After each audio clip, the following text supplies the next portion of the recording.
Assalamualaikum warahmatullahi wabarakatuh dan selamat sejahtera semua. Mami Amos ke udara lagi. Ya, kata-kata hikmah untuk hari ini ialah sayangi diri sendiri sebelum anda menyayangi orang lain. Dengan menyayangi diri anda sendiri, maka anda akan boleh menyayangi orang lain. Okey, kita sambung berkenaan dengan macam mana kita nak ukur pembangunan dalam ekonomi. Sebab kita tahu kualiti hidup masyarakat atau kita katakan populasi dalam sesebuah negara merupakan petunjuk bagi sesebuah pembangunan ekonomi. Di sini kita menggunakan, kita kata apa yang kita kenali sebagai HDI ataupun Human Development Index. Ataupun kita katakan indeks pembangunan manusia. Ini mulai diperkenalkan pada 1990 di United Nations Development Program ataupun UNDP.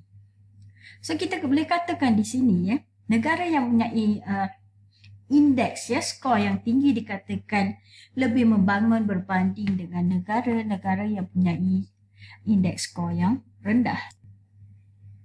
Jadi apa sebenarnya Human Development Index ini Indeks pembangunan manusia ini merupakan pengukuran ringkasan pengukuran untuk pencapaiannya secara puratanya dalam 3 dimensi utama pembangunan manusia. Yang itu yang pertama berkenaan dengan kesihatan hidup yang lebih sihat dan juga lebih lama. Yang kedua berkenaan dengan pengetahuan. Pengetahuan yang baik, dan yang ketiga berkenaan dengan taraf hidup yang selesa. Okey, macam mana? Apa dia petunjuk-petunjuk bagi kita katakan ketiga dimensi tersebut? Yang pertama, bila kita sebut berkenaan dengan long and healthy life di sini, okey, kita akan tengok dari segi ini merupakan, kita tengok dari segi faktor kesihatan berdasarkan jangka hayat jadi bila kita berdasarkan jangka hayat ini bermakna kita akan hidup dengan sihat dan lebih lama berbanding dengan sebelumnya. Okey, jadi life expectancy index adalah dimensi bagi faktor kesihatan ini. Yang kedua berkenaan dengan faktor pengetahuan. Pengetahuan ini petunjuk dia adalah dua benda Itu yang pertama dari segi persekolahan jangkaan persekolahan berapa lama jangkaan persekolahan tu Yang kedua dari segi secara puratanya persekolahan ni kita anggap selama berapa lama bagi sesebuah negara. Okay, jadi ini akan diukur menggunakan indeks pendidikan.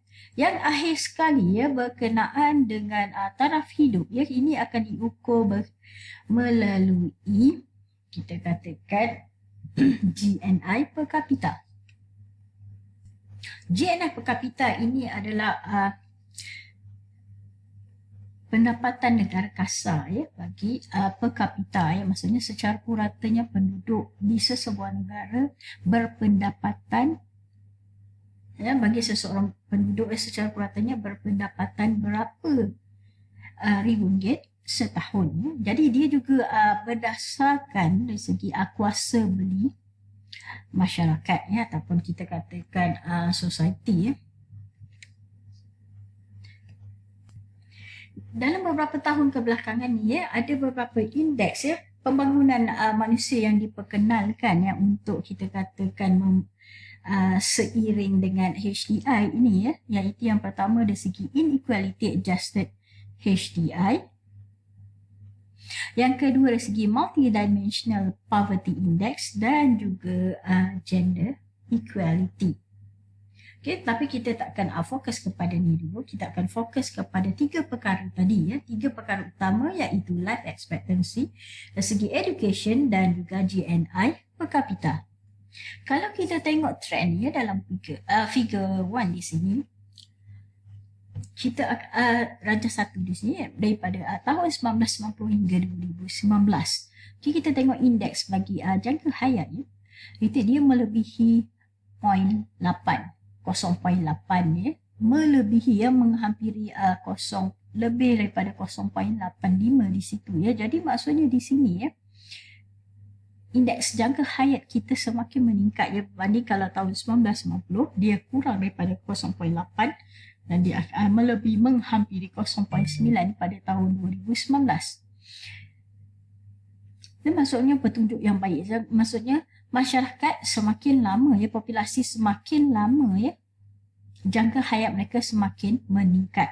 Okay, ini disebabkan oleh kita katakan dari segi tahap kesihatan yang baik ya, peningkatan dalam tahap kesihatan disebabkan oleh peningkatan dalam perubatan ya dan sebagainya ya. Yang kedua dari segi, bila kita tengok dari segi indeks pendidikan yang tadi kita akan tengok ya, dari segi mean years of schooling dan juga kita katakan expected years of schooling tu tadi ya.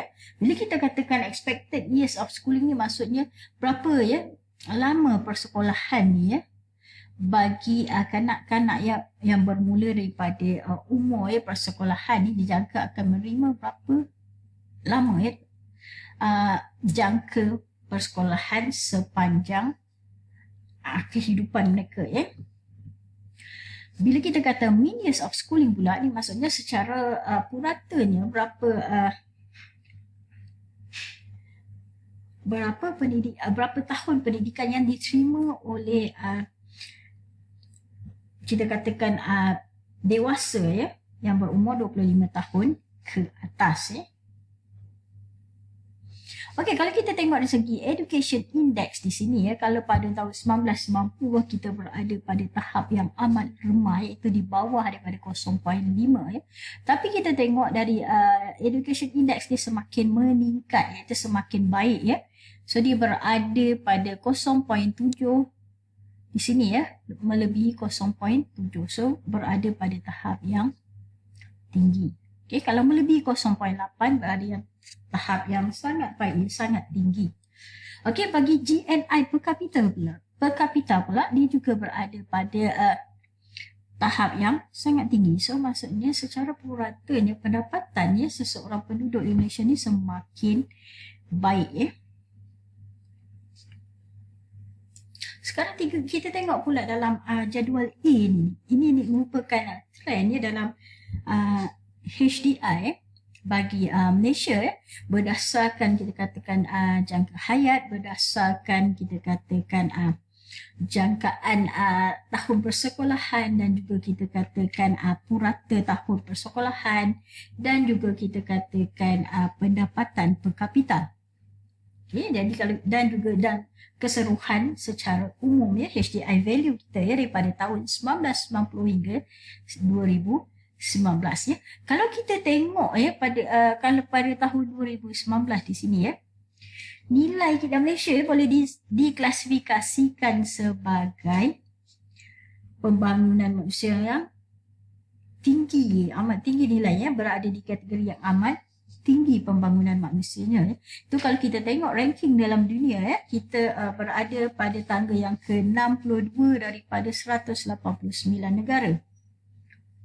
Okay, 2.81 ya. Ini berdasarkan data yang diperoleh daripada UNDP 2020. So kita berada di belakang Singapura dan juga Brunei. Ini di mana kalau kita tengok dari negara Southeast Asia ya.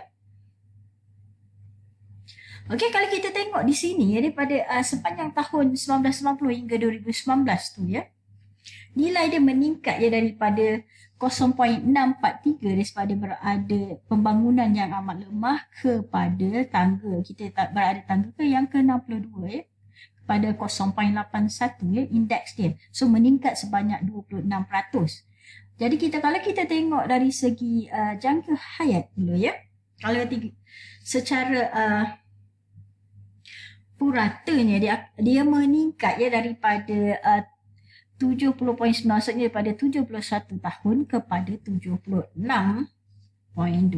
tahun, 76 tahun ya. Ini maksudnya rakyat Malaysia secara puratanya jangka hayat mereka adalah sehingga 76 tahun. So peningkatan sebanyak 5.3%. Manakala kita katakan pula dari segi purata persekolahan ya, tahun persekolahan adalah meningkat daripada 6.5 tahun kepada 10 tahun ya. Manakala kalau kita jangkaan ya, tahun persekolahan pula juga meningkat daripada sebanyak 3.9%. Manakala kalau kita tengok dari segi per kapita ya, pendapatan per kapita juga meningkat melebihi 100%, iaitu sebanyak 177% ya, daripada tahun 1990 sehingga 2019. Kalau kita tengok ya, pendapatan ni ya, berdasarkan kuasa beli pada tahun 2019 ya, konstan di situ ya, kuasa beli pada 2017. Pada tahun 1990 ya, pendapatan per kapita ni, jadi secara puratanya penduduk hanya berpendapatan 9,928 setahun. Okey, manakala pada 2019 ya, seorang penduduk Malaysia ya, secara puratanya mempunyai pendapatan sebanyak 27,534 ringgit setahun. This is not ringgit, this is about in dollar Okay, kita tengok pula pada jadual B ya, di sini. Ini merupakan IHDI bagi Malaysia dan juga beberapa kita bandingkan beberapa negara lain dan juga kita katakan Asia Timur dan Pasifik dan juga negara-negara yang mempunyai HDI yang lebih tinggi ya, maksudnya HDI yang amat baik, ranking yang tinggi di situ ya. Kalau kita compare di sini tengok perbezaan antara kita bandingkan dengan Philippines dan juga Thailand ya. Malaysia mempunyai HDI value dia 0.81 ya, ni pada tahun 2019. So manakala pada Philippines dan Filipina berada pada tahap yang kita katakan berada pada tahap yang tinggi, kita berada pada tahap yang amat tinggi ya. Kalau lebih melebihi 0.8 adalah berada pada tahap yang amat tinggi. So maksudnya kita agak menghampiri Singapura dan juga Brunei tadi ya. Kalau kita tengok ranking kita ya, ranking dunia kita berada pada tangga ke-62, manakala Thailand berada pada tangga 79 dan Filipina pada tangga 107 daripada 189 negara ya di dunia ya. Okey, kalau kita tengok dari segi life expectancy ya, kita tahu ya pada tahun 2019 jangka hayat kita adalah 70, secara puratanya seorang penduduk Malaysia ada 76 tahun. Jadi bagi negara yang mempunyai HDI yang amat tinggi adalah 79.6 tahun. So maksudnya menghampiri 80 tahun ya. So ini maksudnya kita berada pada tahap yang agak baik ya. Begitu juga dengan kita katakan jangkaan ya, persekolahan ya. So pada negara yang mempunyai HDI yang lebih tinggi 16 tahun, kita nilai kita adalah 13.7 tahun. So maksudnya baik ya, tetapi kalau kita compare kan ini banding dengan Thailand lebih baik ya berbanding dengan Malaysia ya. Kalau kita tengok dari segi purata persekolahan pula ya, tahun persekolahan adalah kita adalah 10 tahun berbanding dengan negara yang mempunyai HDI yang paling tinggi adalah 12 tahun. So kita terkebelakang dari segi 2 tahun ke belakang ya. Kalau kita tengok dari segi pendapatan per kapita pula ya, ini dari segi kita kata in terms of US dollar. Okey, pendapatan Malaysia adalah 27,534 berbanding dengan negara yang mempunyai HDI yang tinggi adalah 44,566 dolar setahun. So kalau kita comparekan dengan Philippines dan Thailand, so memang kita berada agak jauh ke depan ya. Okey, itu berkenaan dengan pengurusan macam mana kita nak tengok dari segi pembangunan ekonomi. Okey, kita berhenti setakat ni dulu. Kita akan sambung next video berkenaan dengan pembangunan ekonomi menurut perspektif Islam.